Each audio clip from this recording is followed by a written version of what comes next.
সবাইকে স্বাগত জানাচ্ছি বাংলাদেশ টেলিভিশনের নিয়মিত আয়োজন ফ্যাসিবাদের দিনলিপি অনুষ্ঠানে। আপনাদের সাথে আছি আমি সাঈদ খান।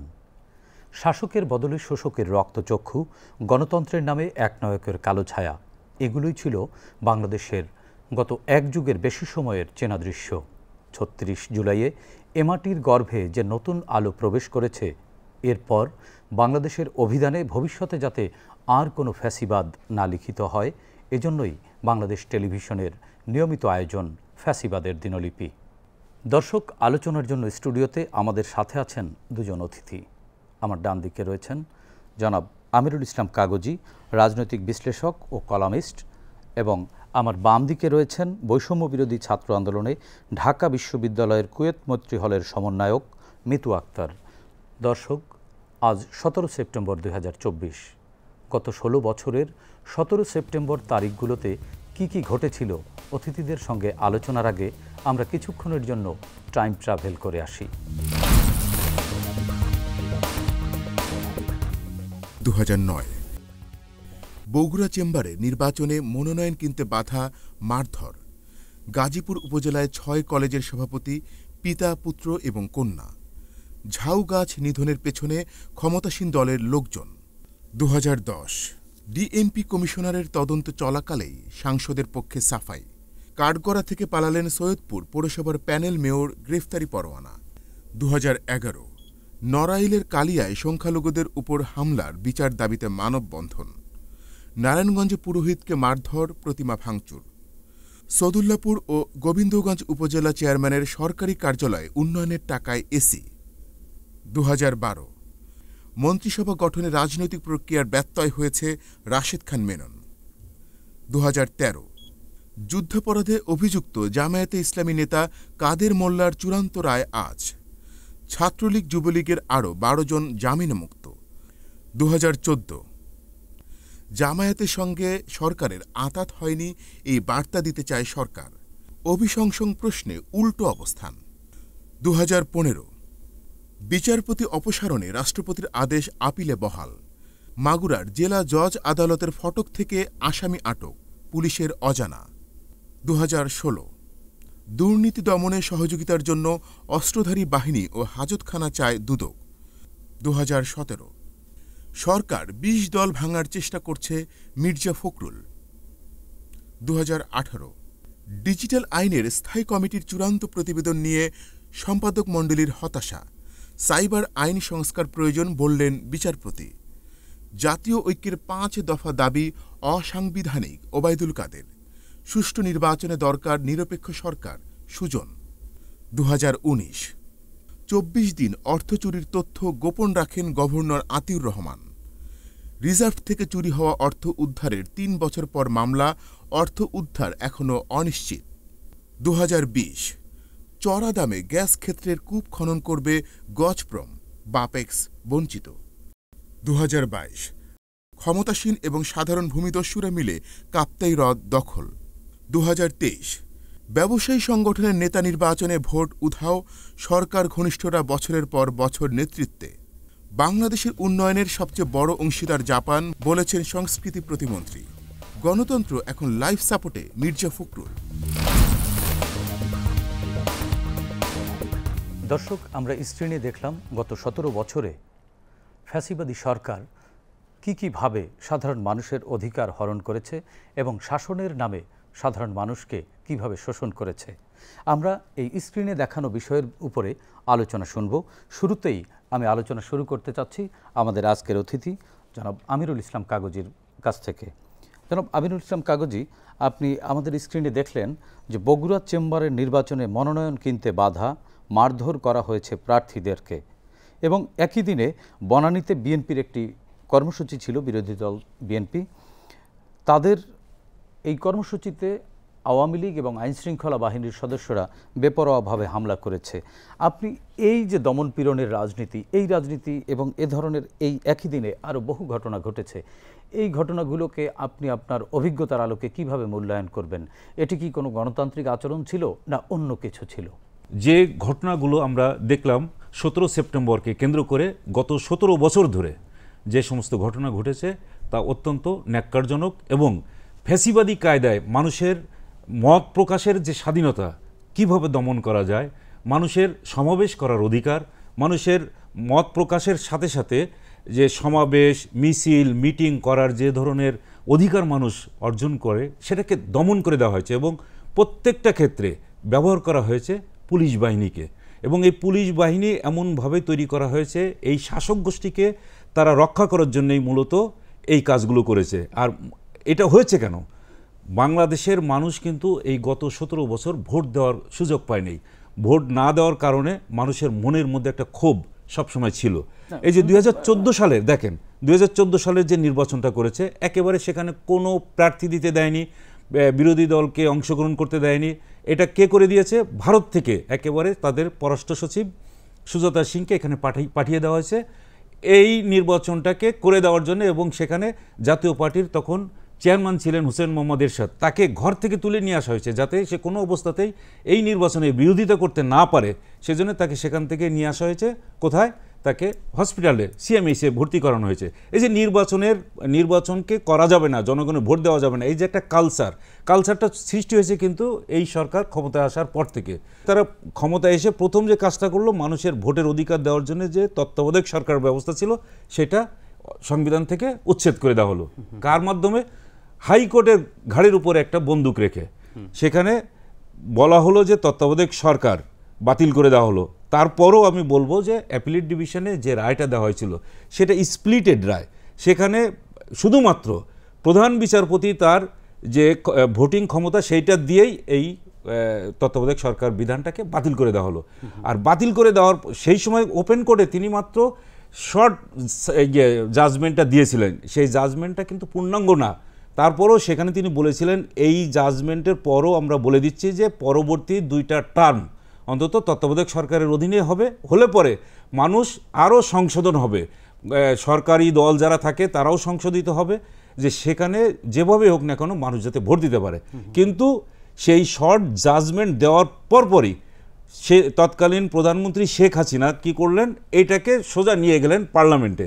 আর কোনো অবস্থাতেই সে পূর্ণাঙ্গ জাজমেন্ট দেওয়ার আগেই তিনি পার্লামেন্টেই উঠে সেই তত্ত্বাবধায়ক সরকার বিলটা বাতিল করে দিলেন। এবং বাতিল করলেন না শুধু, সেই সময় যত নাগরিক কমিটি হয়েছিল, বিভিন্ন স্ট্যান্ডিং কমিটি ছিল সংসদের, তারা প্রত্যেকেই বলেছে যে তত্ত্বাবধায়ক সরকার বিধানটা রাখা যায়, কেননা মানুষের দলীয় সরকারের অধীনে ভোট দেওয়ার যে কালচার, এটা মানুষ ভোট দিতে পারে না।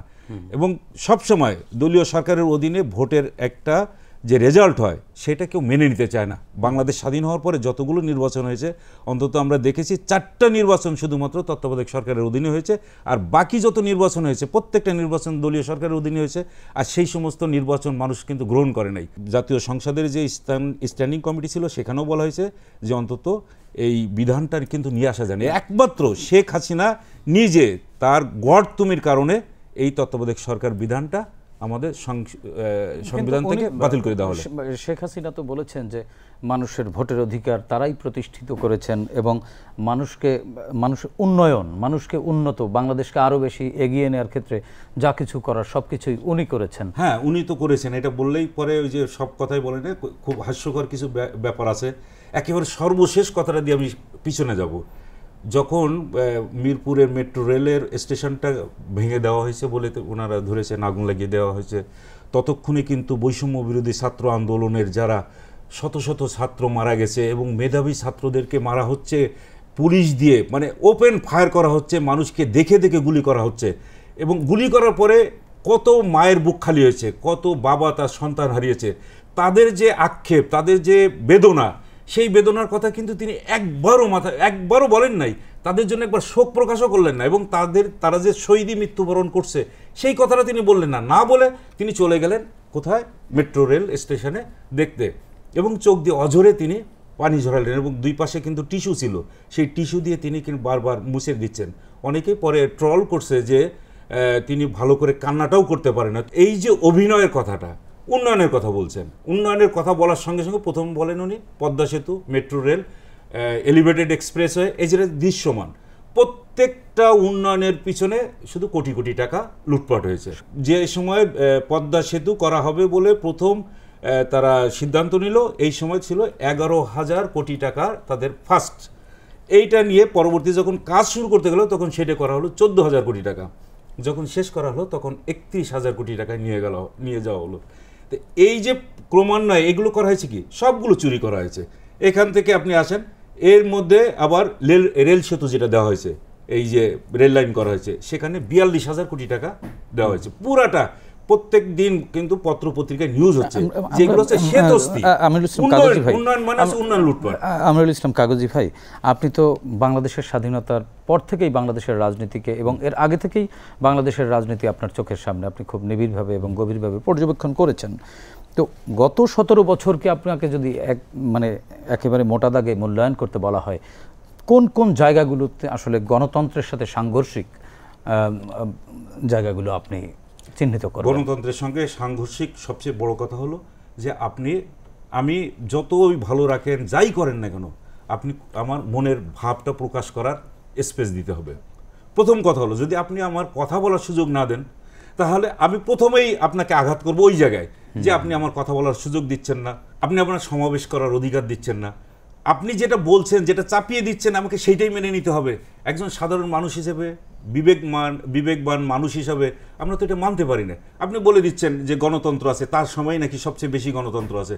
যখন সমাবেশ করতে যাচ্ছে, আপনি সেই সমাবেশগুলো ভেঙে দিচ্ছেন, আপনি মঞ্চ ভেঙে দিচ্ছেন। আপনি নির্বাচন করতে যাচ্ছেন, বললেন না যে নির্বাচন করতে যাচ্ছেন, যখন ব্যালট পেপার দিতে যাচ্ছে তখন তার কাছ থেকে ব্যালট পেপারটা ছিনতাই করে নিয়ে যাওয়া হচ্ছে, আরেকজন কোনো প্রার্থী দিতে দেওয়া হচ্ছে না।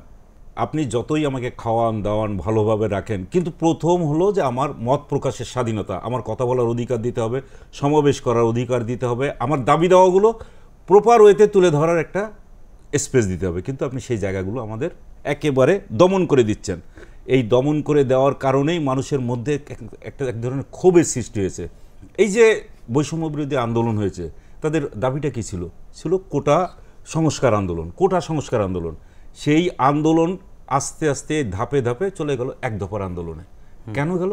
যে এই সরকার মানে হচ্ছে ফ্যাসিবাদী কায়দায় মানুষের ভোটের অধিকার, মানব অধিকার, মত প্রকাশের স্বাধীনতা এগুলোকে হরণ করেছে, এবং তার মতটাকেই আরেকজনের উপরে চাপিয়ে দেওয়ার যে চেষ্টা করা হয়েছে, এটাই হচ্ছে ফ্যাসিবাদী কায়দায় মানুষের দমন করে রাখা। এই ফ্যাসিবাদ থেকে উত্তরণ ঘটানোর জন্যই মূলত এই আন্দোলনটা হয়েছে। এবং আন্দোলন শুধুমাত্র ছাত্ররা নেমেছে তা না, ছাত্র জনতা, মা বাবা, অভিভাবক যারাই ছিল, বাংলাদেশের 17 কোটি মানুষই আমার কাছে মনে হয়েছে যে একাকার হয়ে গেছে শাহবাগ এবং টিএসসিতে। এটাই ছিল এবারের আন্দোলনের সবচেয়ে বড় সাফল্য। জি, আপনার কাছে আবারও আসবো।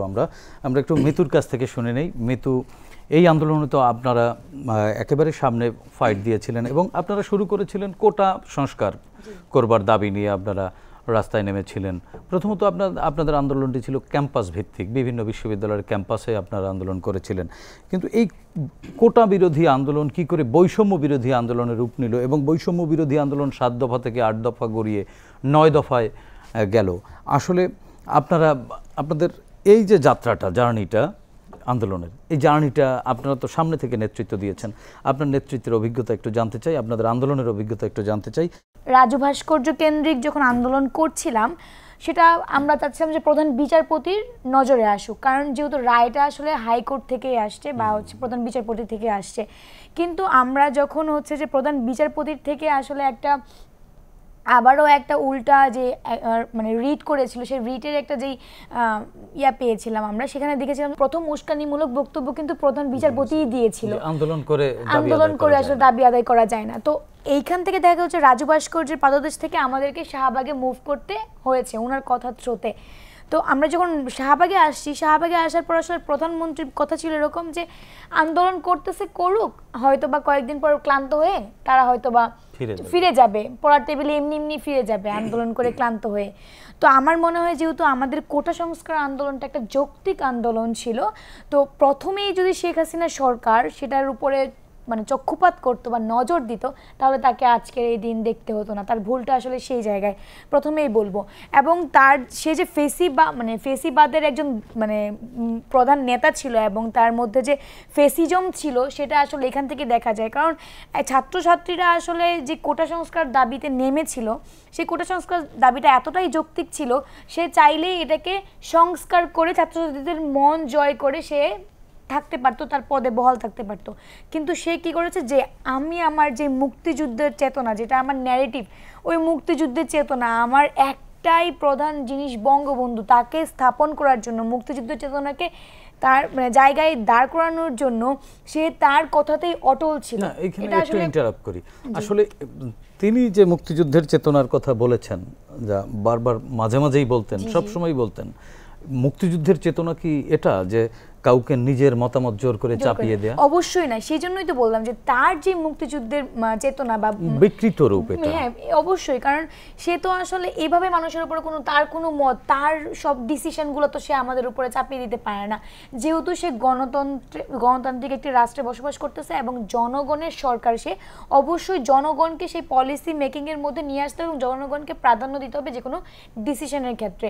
তো আমরা ছাত্রছাত্রীরা অবশ্যই জনগণের মধ্যেই পড়ি। তো কোটা সংস্কার আন্দোলনটা আসলে এই পর্যায়ে যায় এবং 14 জুলাই যে গণভবনে গিয়ে স্মারকলিপি জমা দিয়েছিলাম এবং সারাদিন দিন শেষে আসলে আমরা ক্লান্ত হয়ে ফিরেছিলাম। সন্ধ্যায় আসলে আমরা শুনতে পারি যে শেখ হাসিনা সরকার বলতেছে যে মুক্তিযুদ্ধের নাতি নাতিরা চাকরি পাবে না, তো রাজাকার নাতি নাতিরা চাকরি পাবে। তো ওই সময় আসলে তার কথার থ্রুতে আমরা নিজেদেরকে রাজাকার হিসেবে জাস্ট বিকৃতভাবে আসলে বিক্ষোভ করার জন্য উপস্থাপন করে আমরা একটা মিছিল নিয়ে বেরিয়ে যাই এবং তার পরের দিন আসলে 15 জুলাই আসলে ঢাকা ভার্সিটির একটা বর্বরতম দিন বলা যায় এবং ছাত্রলীগ কর্তৃক যে আসলে হামলা হয়েছে, সেই হামলার আমি যদি অভিজ্ঞতা শেয়ার করি, সেই হামলার দিন ভিসি চত্বরের কিছু স্থির চিত্র, কিছু ভিডিও খুবই ভাইরাল হয়েছে, সোশ্যাল মিডিয়ায় হয়েছে। তো ওই যে ভিসি চত্বরে দুটো বাস দাঁড়ানো ছিল, কতজন অনেকগুলো স্টুডেন্ট সেখানে গিয়ে আশ্রয় নিয়েছিল, ওই সবগুলো স্টুডেন্টের মধ্যে আমি একজন এবং সেখানে যে কজন মানুষ চাপে পড়েছিল তার মধ্যে আমি একজন। এবং যখন জিনিসটা 3-4 মিনিট পর আমি নিজের চোখে দেখতেছিলাম যে ছাত্রলীগের এবং বাইরের যে টুকায় বা যারা হচ্ছে যে কখনো ক্যাম্পাসেরই না বহিরাগত মানুষ, তারা হচ্ছে আমার ভাইদের, আমার বোনদেরকে মারছে। আমি ওদের রক্তাক্ত চেহারা দেখে আসলে তখন বলতেছিলাম, আল্লাহ আমি এখান থেকে যদি বের হইতে পারি, মানে এরকম যে আমি কি এখান থেকে বের হইতে পারবো, আমি কি এখান থেকে যেতে পারবো, এত হাত পা কাঁপতেছিল আর ভয় লাগতেছিল। দেন আমি হচ্ছে ওইটা যখন 2-3 মিনিট পর নর্মালাইজ হয়ে যায়, আমি জাস্ট ওয়াল ঘেঁষে কোনো মতো দৌড় দিয়ে নীলক্ষেত আবাসিক এরিয়ার ভিতরে গিয়ে হচ্ছে যে আশ্রয় নেই। তো এই হচ্ছে আমার 15 জুলাইয়ের অভিজ্ঞতা। তারপর যখন আসলে 17 তারিখে আমাদের হল বন্ধ করে দেয়, তখন যখন বাসায় গিয়ে যাই, তখন তো আসলে কত ধরনের হয়রানি ছিল, সেটা পুলিশি হয়রানি ছিল, মানসিকভাবে আমার ফ্যামিলিতে আমার বাবা মাকে হয়রানি করা হয়েছে, আমি নিজে মানসিকভাবে খুবই ট্রমাটাইজ ছিলাম। তো এই অভিজ্ঞতাগুলো ছিল। এবং যখন আসলে 5 তারিখে আমাদের এই ফেসিবাদের আসলে সত্যিকারেই হচ্ছে যে বিলুপ্তি ঘোষণা করা এবং উনি যখন চলে যায় আসলে, তো দিনটা খুবই আনন্দের ছিল। এবং ওই দিনও কিন্তু আসলে অনেকেই মারা গিয়েছে, অনেক ভাই আমার বোন শহীদ হয়েছে। ওই দিনও বিকাল সন্ধ্যা পর্যন্ত অনেক জায়গায় গোলাগুলি হয়েছে। তো ওই দিন পর্যন্ত আমরা মোটামুটি ভয়ে ছিলাম, তারপর থেকে আসলে আমরা মোটামুটি চেষ্টা করছি যে নিজেকে আর কি সামলে নেওয়ার। আপনারা যে এক দফায় চলে গেলেন কিসের বিবেচনায় যে আপনারা আপনাদের অধিকার আর ফিরে পাবেন না, সেক্ষেত্রে এই সরকারকে, হাসিনা সরকারকে না হটালে আপনারা আসলে টিকবেন না, এই চিন্তাটা কত তারিখ থেকে আসলো? বা আপনারা আসলে কি বুঝতে পেরেছিলেন যে হাসিনা আপনাদেরকেও শেষ করে দিবে? এটা মানে কিভাবে বুঝলেন? আসলে যখন আমরা 15 তারিখে এই যে হামলা দেখলাম, 15 তারিখের পরে যখন 15 তারিখে বিকেলবেলা থেকেই কিন্তু পুলিশ দিয়ে আক্রমণ মানে শুরু হয়ে যায়। শহীদুল্লাহ হলের যদি আপনারা চিত্র দেখেন, ছাত্রলীগ এবং বহিরাগতরা যেভাবে মানে আক্রমণ করতেছিল, পুলিশ বাহিনী কিন্তু সেটা আমাদের পক্ষে না হয়ে ওদের পক্ষে, ওদের সাইড থেকে হচ্ছে আন্দোলন মানে সাহায্য করছিল। 16 তারিখ 17 তারিখ সেম ঘটনা ঘটে এবং 17 তারিখে আমাদের ভার্সিটি থেকে সবগুলো মানুষকে সরিয়ে দেওয়া হয় এবং প্রত্যেকটা হল খালি করতে বাধ্য করা হয় এবং সেখানে আমাদের সাবেক ভিসি মাকসুদুল কামাল বলেন যে আমার হাতে কোনো নিয়ন্ত্রণ নেই।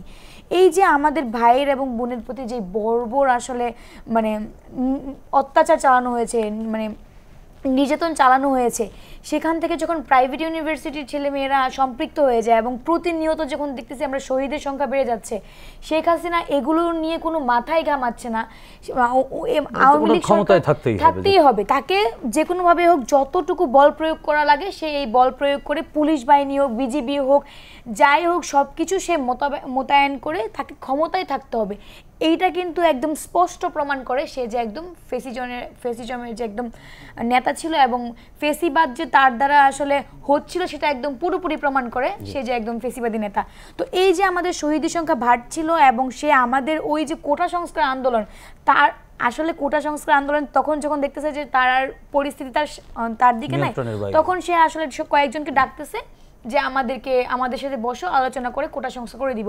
তো আমরা আমাদের শহীদদের রক্ত পেরিয়ে আমরা কীভাবে তার সাথে আলোচনায় বসতে পারি? কারণ তাহলে সে শহীদদের তাকে যে মারলো তার বিচার কে করবে, তার এই দায়টা কে নিবে? সেখানে তাদেরকে ফোর্স করে নিয়ে গিয়ে সেখানে 8 দফা দাবি পেশ করা হয়, কিন্তু বাইরে যারা ছিল, যারা আসলে তাদের জিম্মায় ছিল না, তারা কিন্তু ঠিকই 9 দফাটা মানে প্রকাশ করে এবং সেই 9 দফা থেকে যখন আসলে জনগণ চাচ্ছে, জনগণ যখন আমরা আমাদের এটা প্রকাশ করে, 1 দফা প্রকাশ করার আগে জনগণই কিন্তু এক আঙ্গুল দেখিয়ে বলে দিয়েছে যে তারা আসলে এই আওয়ামী লীগ সরকার এবং ফেসিবাদের যেই সরকার তাকে আসলে তারা চায় না এবং তারপরে আমরা বাধ্য হয়েছি 9 দফা থেকে সেটা 1 দফাতে নিয়ে আসার জন্য। ধন্যবাদ মিতু, আপনার কাছে আবারও আসবো। আমিরুল ইসলাম কাগজি, আপনি শুনলেন মিতু একেবারেই এই প্রজন্মের একজন অগ্র সৈনিক ছিলেন এই আন্দোলনের। এই আন্দোলনের পরবর্তীতে আমরা দেখেছি যে সংখ্যালঘু সম্প্রদায় যাদেরকে বলা হয়, আসলে বাংলাদেশের সংখ্যালঘু সম্প্রদায় বলে তো কোনো সম্প্রদায় নেই, সবাই মিলেই বাংলাদেশি, সব গোটাটা বাংলাদেশি মানুষ। এখানে ধর্মের ভিত্তিতে কিছু মানুষকে সংখ্যালঘু বলা হয় নানান সময়। সেই সম্প্রদায়ের মানুষদের উপরে নানানভাবে হামলা করে বা তাদেরকে উস্কানিমূলক একটা উস্কানি দেয়া হয়েছে নানানভাবে, যাতে তারা পরিস্থিতি উত্তপ্ত হয়। এবং আওয়ামী লীগ, বিশেষ করে এই রাজনৈতিক দলটি আওয়ামী লীগ বরাবরই সনাতন ধর্মাবলম্বী যারা আছেন এবং ছোট ছোট ক্ষুদ্র নৃগোষ্ঠী যারা আছেন তাদেরকে তাদের দলীয় প্রপার্টি মনে করত এবং এখনও মনে করে, এরকম একটা অ্যাটিটিউড আছে। সেক্ষেত্রে এই 2021 সালে আওয়ামী লীগ সরকার যখন পূর্ণদমে মাঠে, তখন দুটি সংখ্যালঘু হামলা হয়, বিশেষ করে কক্সবাজার এবং চিটাগংয়ে, এবং আমরা রংপুরে দেখেছি দুটি বড় বড় হামলা হয়েছে। এই হামলাগুলোকে আসলে আপনি কিভাবে মূল্যায়ন করবেন? আওয়ামী লীগ সবসময় সংখ্যালঘু তো আমাদের কোনো নেই, কিন্তু হিন্দু সম্প্রদায়কেই তারা মূলত মিন করে থাকে এবং এদেরকেই তাদের প্রপার্টি মনে করে, এদের ভোটগুলোই তাদের ভোট বলেই তারা মনে করে। কিন্তু আমি দেখেছি যে স্বাধীনতার পর থেকে আমরা যদি হিসাব করে দেখি, এই সংখ্যালঘুদের উপরে সবচেয়ে বেশি হামলা করেছে এই আওয়ামী লীগ, ছাত্রলীগ, যুবলীগ। তারা তাদের বাড়ি থেকে উচ্ছেদ করেছে। আমরা একসময় দেখিয়ে দিয়েছিলাম 1996 সাল থেকে 2001 সাল পর্যন্ত যখন আওয়ামী লীগ ক্ষমতায় ছিল, তখন তার আগেই কিন্তু এই হিন্দুদের সংখ্যা ছিল অলমোস্ট 12-13% তখনও ছিল। কিন্তু ওই সময় অনেক মানে তাদের হামলার কারণে দেখা গেছে যে পূজা মণ্ডপের জায়গা সেটাও পর্যন্ত তারা দখল করে নিয়েছে। আমরা ওই সময় আমি দিনকালের সঙ্গে ছিলাম, এই দিনকালে তখন আমরা ছবি সহ দিয়েছি যে তারা হিন্দুদের সম্পত্তি, জায়গা, জমি নিয়ে তাদেরকে এই দেশ থেকে সরে দেয়। বিশ্বজিৎ হত্যাকাণ্ড দেখলাম। বিশ্বজিৎ হত্যাকাণ্ড তো পরে আসছে, হলো 2009 সালে যখন তারা ক্ষমতায় আসলো। একটা ঘটনা জগন্নাথ বিশ্ববিদ্যালয়ের সামনে, ওখানে সে তো আসছে একেবারে দর্জির কাজ করে, খাবার নিয়ে যাচ্ছে সেই জায়গায়, এবং জগন্নাথ বিশ্ববিদ্যালয়ের ছাত্রলীগের নেতারাই কিন্তু এই কাজটা করেছিল। তাদেরকে তাকে বলছে হিন্দু, তারপরে তাকে যে কিভাবে কুপিয়ে কুপিয়ে হত্যা করেছে সেটা দেখলে পরে যে কোনো মানুষের গা শিউরে উঠবে। যে মানে তারা যে ফ্যাসিবাদের একেবারে মূর্তিমান একটা সংগঠন, এই যে আওয়ামী লীগ এবং আওয়ামী লীগের সাথে যারাই করে, আপনি একটা জিনিস খেয়াল করেন, এই এত হত্যাকাণ্ড ঘটিয়েছে, এখনো পর্যন্ত কিন্তু আওয়ামী লীগের পক্ষ থেকে কোনো রকম শোক বা কোনো কিছুই জানানো হয়নি, অনুতপ্ত কোনো অনুতপ্তই না। তারা মনে করে এই হত্যাকাণ্ডটা ঠিক আছে, এবং যারা আওয়ামী লীগ করে তারা কিন্তু এই হত্যাকাণ্ডটাকেই তারা সাপোর্ট করে, সমর্থন করে। তাদের মধ্যে কোনো রকম অপরাধ বোধ নেই। এত কথা হয়, খেয়াল করবেন, এই যে এত ছাত্র মারা গেল, এত মানুষ মারা গেল, এদের ব্যাপারে কোনো রকম সিম্প্যাথি তাদের মধ্যে পাওয়া যাবে না।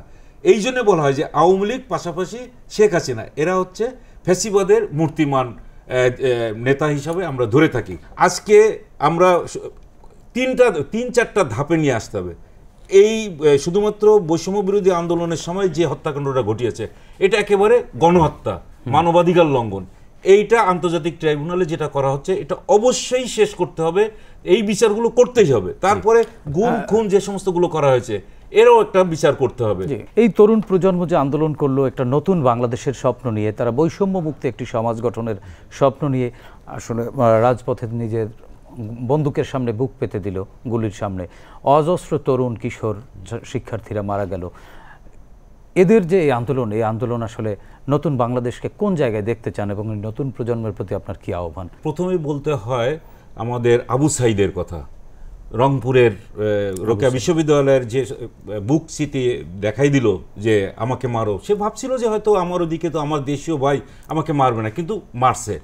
এবং এই যে বুক চেতিয়ে দেওয়া, বুক দিয়ে দাঁড়িয়ে যাওয়া, এইটা এখন কিন্তু একেবারে মানে সমস্ত তরুণ প্রজন্মের কাছে এটাই একটা মডেল হয়ে গেছে যে তারা পারে, তারা দিতে পারে, তারা যদি ইচ্ছা করে তাহলে দেশকে ঠিক যেভাবে পরিবর্তন করে এনে দিয়েছে, এই পরিবর্তন এই প্রজন্ম দিয়েই কিন্তু তারা একটা নতুন বাংলাদেশ আমাদের উপহার দিতে পারে।